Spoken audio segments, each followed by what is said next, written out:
I do feel that every time I watch your videos on your YouTube channel, the way you are able to talk about investment is the reason why I decided to talk to you.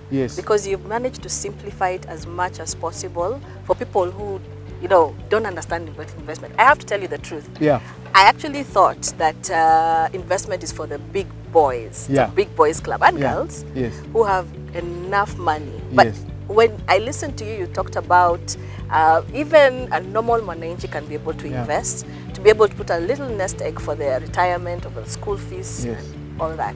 But before we get to that, I wanted to know, now, you are married and you have a family. Is it something you also apply in your family in terms of investment? How do you talk to people about investing for their families? Because you are a father and a husband too. I'm married to one wonderful lady. She's called Halima, and we've been blessed with 4 wonderful children. Every time I say 4, I notice reaction on people's faces. Above average number of kids. If you're able to take care, they always say that God gives you a gift basket with your child, so you're able to take care of your children. I have no problem whatsoever. For me, investment is not a side job. Investment is really our core job. We go to work to mobilize capital so that we can invest and we can be able to sustain our families for as long as possible, for as long as we are on this earth, and leave something for our children's children.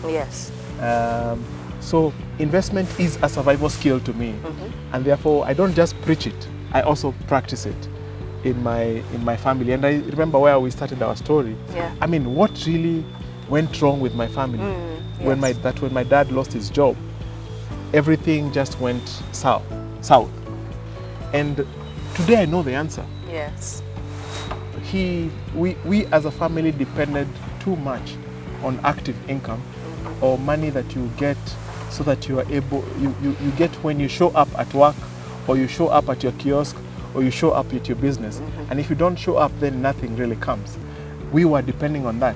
So when that pillar was removed, our world just collapsed. So I've tried to take the lessons also for my family. And I remember when we got married 10 years ago, we sat down with my wife and we asked ourselves, what is the biggest risk that we face as a family? And we came out with a very simple answer. She was employed, I was employed. And if our salaries went, then it meant that we would struggle, just like I struggled in my childhood. So we made some tough decisions. Number 1, we said we will live on one income. One income? Yes. In this day and age? In this day and age. How is that possible? So we made a decision to live not just on one income, but the what do you call it? The more smaller income. Wait. So she was earning something and I was earning something. So we decided to live on one income and the smaller income. Yes. And you're able to sustain everything. Everything. Food, everything. Everything. I need to learn about this. Smaller income. The smaller income. So we said the other income is really a bonus. So if something would happen to one of us, we can be able to switch and depend on one income. So that was the first thing that we did. So immediately it released a lot of liquidity into our savings. Yes, but I'm still recovering from the smaller income. Okay, so and then what's the second decision that you made? So the second decision we made was we don't save, we invest. Which is different from what we were taught. Remember when we were growing up, the only 2 things you're supposed to do. When you get your salary, you tithe and you save 10%. So 10-10. The other amount you do whatever else you have to do. But no one ever told us about we have to invest. So how, for us it's a different mindset that we have to put ourselves in and say, fine, we are going to invest. But no one told us about that. My mom never told me about investing. My dad never told me about investing. My dad was the same with his 3-piece suit, going to work.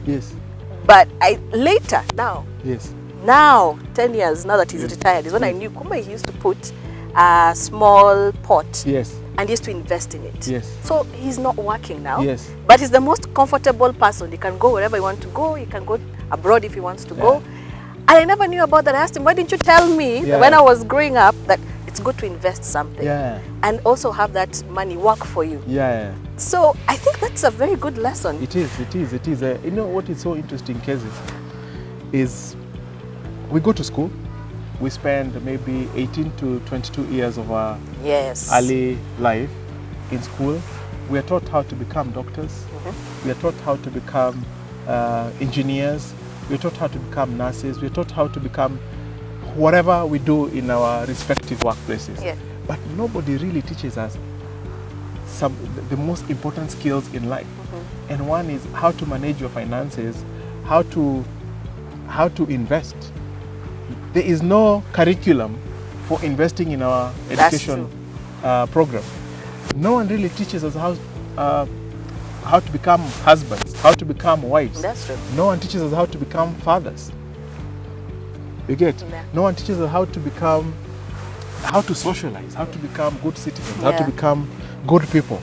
There is no, it doesn't feature anywhere in the curriculum. Yeah, it's true. But after your 18, 22 years in school, when you're out here, you discover these are the things that really make a difference. Yes.